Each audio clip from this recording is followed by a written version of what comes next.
I've got 3 unbelievably simple tips that are going to help you to hit your irons fantastic. All right, so the first one is we don't want to lose our posture. We all know that we don't want to stand up out of our posture, have our back kind of come out of the shot like this in the downswing. I want to make sure that I'm staying down in my posture all the way through contact. I've actually found that a lot of players have their stance way too narrow to feel like it's easy to stay in your posture. And here's what I mean. If my stance is fairly narrow like this, let's say it's inside the width of my shoulders, just barely, or there's maybe about 10 inches, 11 inches between my feet. It makes it really difficult to feel like I can get some flex in my hips, some flex in my knees. I just don't feel very powerful, or maybe if your legs just aren't super strong, it's tough to feel like you can stay down there and still make a good swing. What I find is most players do a lot better when their stance gets much wider. So if we're thinking about shoulder width apart, test out to where the middle of your shoulder would come down and hit inside of your entire foot, and that's for both sides. I like to see, it's getting close to daggone near 2 feet in between my ankles here. Now, every player is going to be a little bit different. Test out going a little wider than this until you feel like you get too wide and it gets difficult to rotate. Test out a little bit narrower until it feels like you get less powerful. I like to be about right here, and I feel like once I do that, it's much easier to get some bend in my knees, some flex in my knees, and feel like my chest comes down and stays in my posture as I'm making the swing. This feels very difficult to stay in posture. I just feel weak. This feels really easy to stay in posture through contact. It feels pretty daggone strong.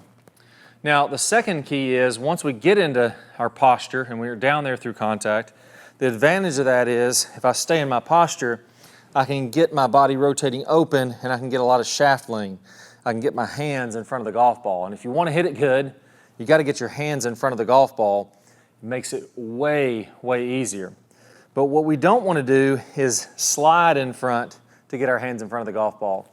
Last thing I want to do is get in this great position, good posture, nice wide, powerful stance, and then I slide up here in front of this golf ball and I just kind of chop down into it and hit a big chunk or a top or something like that is very aggravating.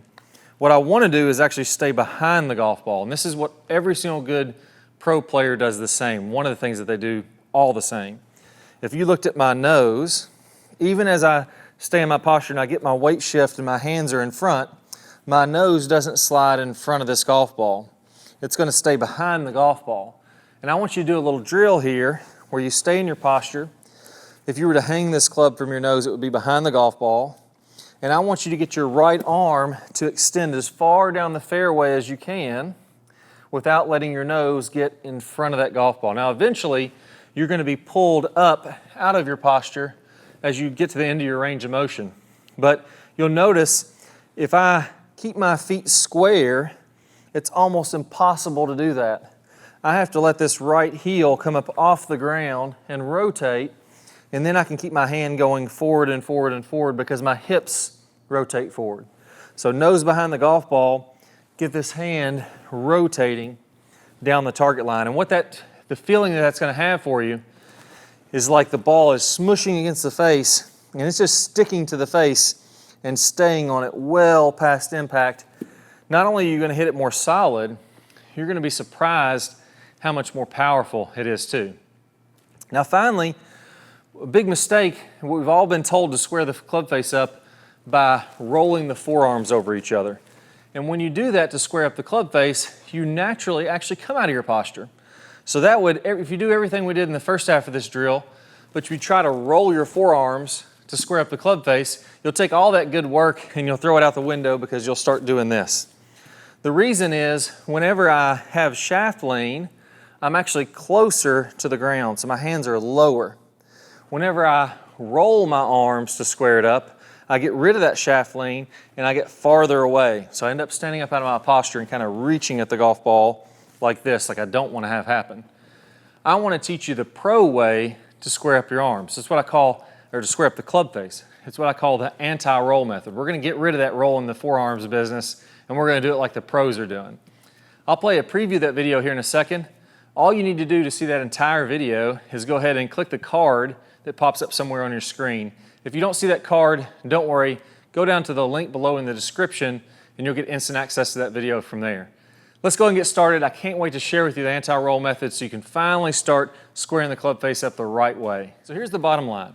If you've been taught to roll the club in the early downswing, that causes the shaft to get steep. And that steep club causes all your problems. It causes you to hit it way behind the big hitters and way inconsistent with your quality of strike. So you're in the tall grass and the trees and the hazards all day long. Now the great news is this. There's really only two pieces that you need to know to fix all these problems. The first one is we need to learn the proper way to square up the club face. Instead of rolling the forearms and getting steep, there's another way that the pros do this. Once you learn this right way to square up the club face, then you can shallow out from the inside and everything starts to fit together. Now I'm going to teach you this right now in what I call the anti-roll method. You may also hear this called the motorcycle move or the tour twist, but let's walk through exactly how to do that. Now what I want you to do is go ahead and go kind of in the last parallel in the downswing. So here, I want my hips to go ahead and be opening up. I want my club to be parallel with the ground, and I want my hands to be in front of my right thigh. Now, when I take my grip, you're going to notice that when I do this, the club face is basically straight up and down.